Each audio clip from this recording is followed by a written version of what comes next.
Morning साथीहरू सबैजनालाई।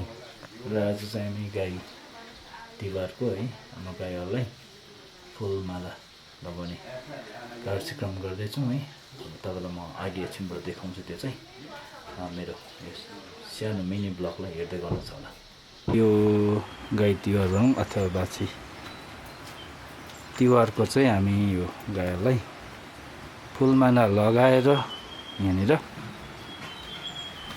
पूजा गर्दैछौँ र हेर्न सक्नुहुन्छ। यहाँ चाहिँ यो हिजोअस्ति जन्मेको गाई हो। यो चाहिँ छोरी हो, देख्न सक्नुहुन्छ। यहाँ चाहिँ हाम्रो बाउ हो, हेर्न सक्नुहुन्छ। दियो रेडी हुँदैछ, सिन्की दुध पनि रेडी हुँदैछ।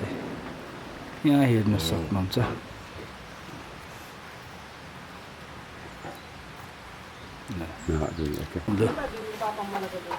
साथीहरू हेर्नुहोस् है, यो चाहिँ हाम्रो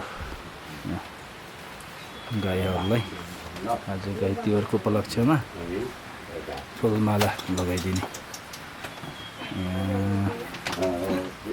यो गाईको मालिक अनि यहाँनिर छ बाजे माथि समारेको अनानी हेक्नु म यताबाट भन्नु छ।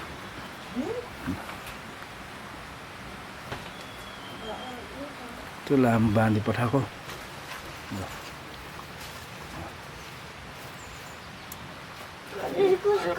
अलि यसो गर्नु नि। यहाँनिर बाछालाई चाहिँ लगाइदिनेछ बाजुले।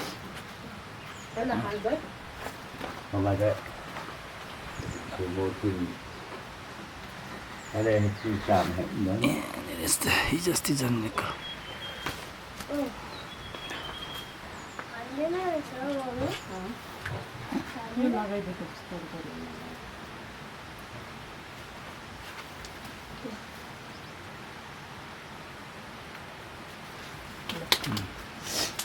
अहिले बाछा लगाइदिल भनेको त लगाएनछ त।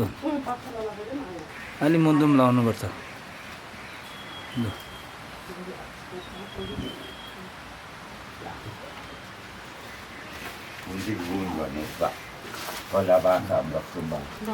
बाछा पनि अरू जङ बगाएर